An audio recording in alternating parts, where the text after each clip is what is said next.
Hello everyone, welcome back to my channel. आज हम discuss कर रहे हैं बहुत ही महत्वपूर्ण निर्णय जो ऑनरेबल सुप्रीम कोर्ट के द्वारा अनुसूचित जातियों के रिजर्वेशन के बारे में दिया गया है।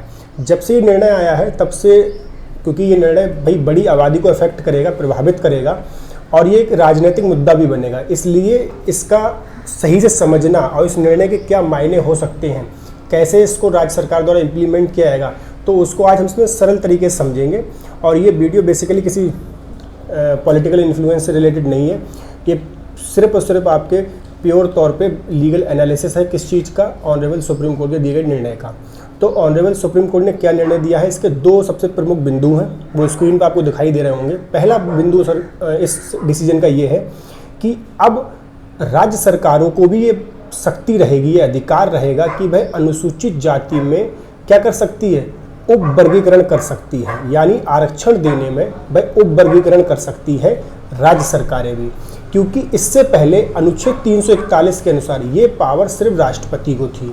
ठीक, दूसरा उन्होंने इसमें निर्णय में दूसरा सबसे महत्वपूर्ण बिंदु ये कहा गया है कि जिस प्रकार ओबीसी में क्रीमी लेयर की जो व्यवस्था लागू की गई है, वही व्यवस्था अनुसूचित जाति में भी की जानी चाहिए, ताकि जो सही हकदार है आरक्षण पाने के, उनको आरक्षण मिल सके। इसकी मांग बहुत दिनों से चल रही थी। तो ये दो महत्वपूर्ण बिंदु इसमें कहे गए हैं। इसको पहले महत्वपूर्ण बिंदु को अगर हम समझें तो एक सरल उदाहरण से समझ सकते हैं।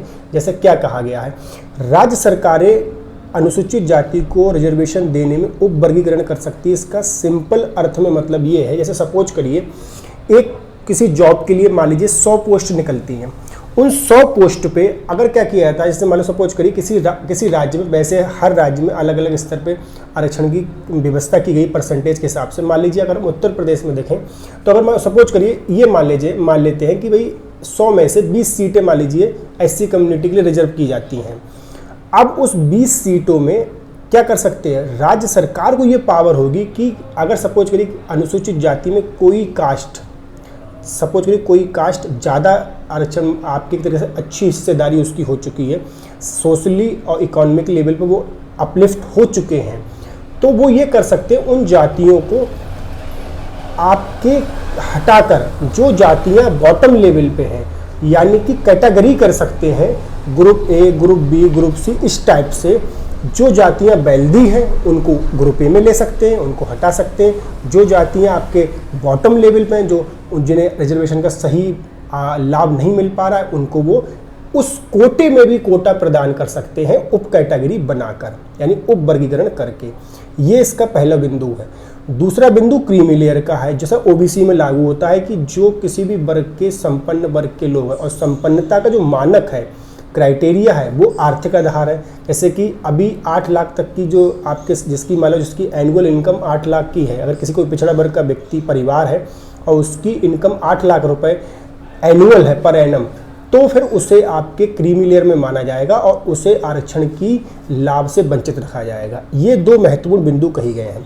ये तो हमने इसको देख लिया अभी शॉर्ट में। अब हम इसको देखते हैं, जो उसका मेन पॉइंट है वो यहाँ पर निकल गया। इसकी केस की टाइमलाइन क्या थी, क्योंकि जुडिशियल एस्पिरेंट्स के लिए केस की टाइमलाइन समझना बहुत आवश्यक है, ये आपके प्री के लिए जरूरी है। केस की टाइमलाइन, और जो लोग आम लोग भी देख रहे हैं उनके लिए भी आवश्यक है कि आखिर जानने की आखिर ये स्टार्टिंग कहाँ से हुई इस केस की। देखिए ये पूरा घटनाक्रम स्टार्ट कहाँ से हुआ। 2 केसेस हैं, वो आप ध्यान इसको इसमें पढ़ेंगे 2 केसेस के लिए। पहला केस है आपके यहाँ पे आता है, सबसे पहले ये स्टार्टिंग हुई थी पंजाब सरकार के द्वारा। पंजाब सरकार ने 2005 में क्या किया था, आपके एक एक्ट पारित किया, और उस एक्ट के माध्यम से उन्होंने ये कहा, उन्होंने वर्गीकरण करा किन में, अनुसूचित जातियों में। कैसे वर्गीकरण करा, उन्होंने 3 ग्रुप बनाए, group A, group B, group C. Group A में उन जातियों को रखा, उन कास्ट को रखा जो कास्ट ज़्यादा वेल्दी है, यानी जो ज़्यादा संपन्न हो चुकी है, यानी जो सामाजिक और आर्थिक रूप से ज़्यादा वेल्दी हैं, उनको ग्रुप ए में रखा। जो ग्रुप बी में बॉटम वाले थे, और ग्रुप सी में सबसे लोअर, यानी जो मान लीजिए आपके जिन पर बिल्कुल जिनकी सामाजिक और आर्थिक हिस्सेदारी बिल्कुल नहीं थी, उनको रखा गया। तो इस एक्ट की धारा 4 सबसेक्शन 5 में जो महत्वपूर्ण बात कही गई, उसमें यह कहा गया कि जो टोटल आपके रिजर्व सीटें होंगी, यानी एससी के लिए मान लीजिए 25 सीटें रिजर्व हैं, वहाँ पर इस एक्ट में 25% मान लीजिए 100 में 25 सीटें एससी रिजर्व हैं, उनमें 50% सिर्फ सीटें 50% सीटें वाल्मीकि और मजहबी सिखों के लिए रिजर्व होंगी, यानी कि आरक्षण के कोटे में कोटा दे दिया, उन्हें उप वर्गीकरण कर दिया।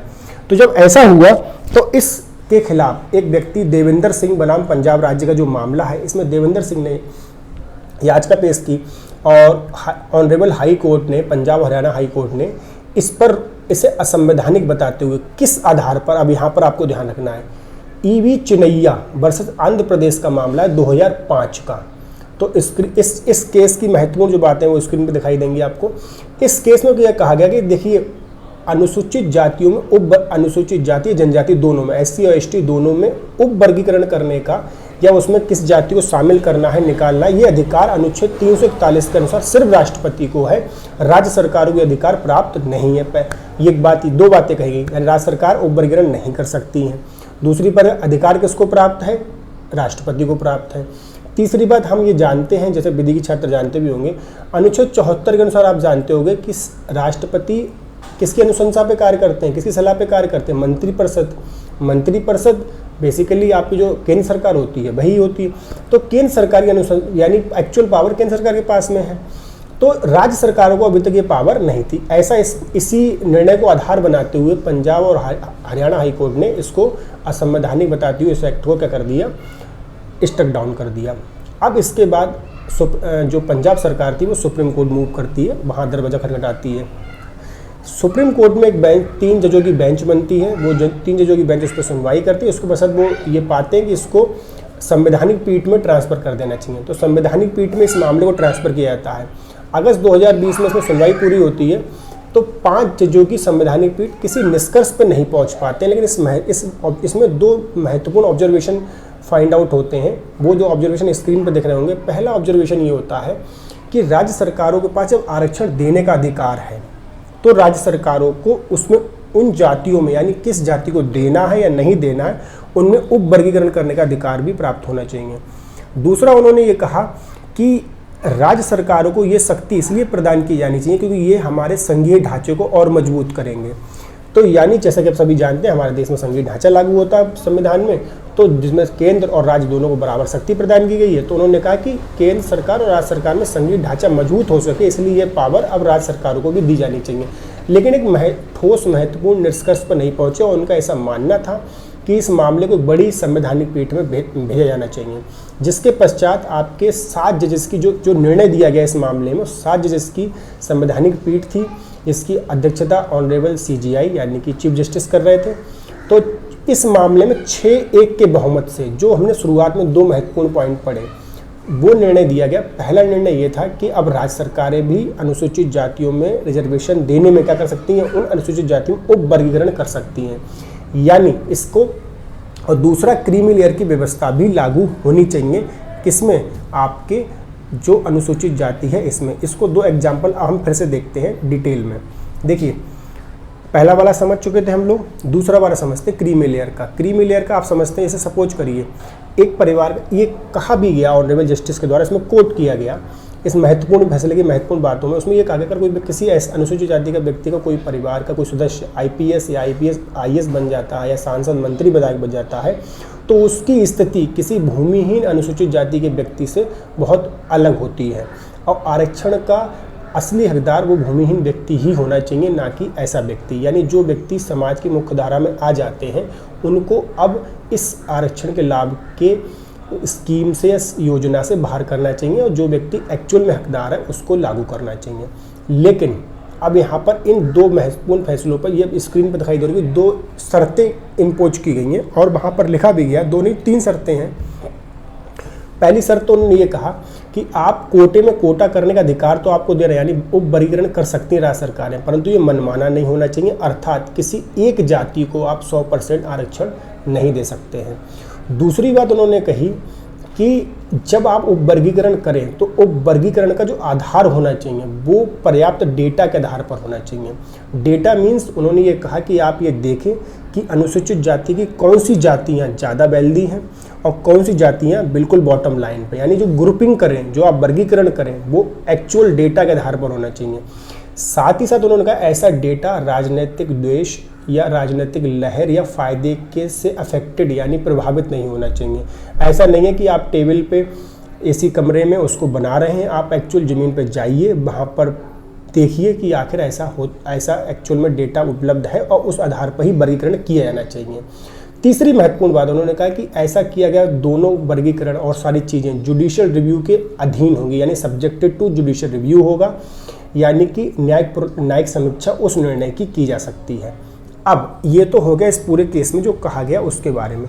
अब इस पर बात करते हैं जो हमारे क्वेश्चन है कि अगर क्या होगा क्या नहीं होगा, रिजर्वेशन ख़त्म हो जाएगा या नहीं होगा। ये सब कुछ नहीं है, कोई ख़त्म नहीं हो रहा है। हाँ, इसको इफेक्टिवली कैसे जो लोग वंचित हैं, जो लोग नहीं ले पा रहे हैं, उनको पहुंचाने के लिए प्रयास किया गया। यहाँ पर बात आती है इम्प्लीमेंटेशन की। देखिए, हमारी पॉलिसीज़ तो अच्छी बनती हैं, पॉलिसीज़ के बाद उनको इम्प्लीमेंट जो करने की प्रोसीजर है उसमें कहीं ना कहीं प्रॉब्लम, जो क्योंकि आरक्षण अफर्मेटिव एक्शन है तो उसमें यही क्रिटिसिज्म रहा, ये पॉलिटिकल फ़ायदे के लिए इसका यूज किया जाने लगा। अब देखिए, यहाँ पर हमें ये समझना है कि जो इसके राजनीतिक फ़ायदे निकल सकते हैं कि राज्य सरकारें अपने वोट बैंक के हिसाब से, क्योंकि इसमें अभी घटनाक्रम में पीछे चलते हैं। 2002 में उत्तर प्रदेश में राजनाथ सिंह की सरकार थी बीजेपी में, उन्होंने एक समिति बनाई थी, हुकुम सिंह की समिति। उन्होंने कहा कि अब ये सर्वे करिए कि अनुसूचित जाति और ओबीसी में कौन सी कास्ट ज़्यादा आरक्षण लेके फ़ायदे में पहुँच चुकी है। तो एससी में आपके जाटव वर्ग माना गया, निकल गई रिपोर्ट का रिजल्ट निकला, और ओबीसी में यादव वर्ग, और ये दोनों वर्ग उस समय तत्कालीन सपा और बसपा पार्टी के क्या है कोर वोट बैंक थे।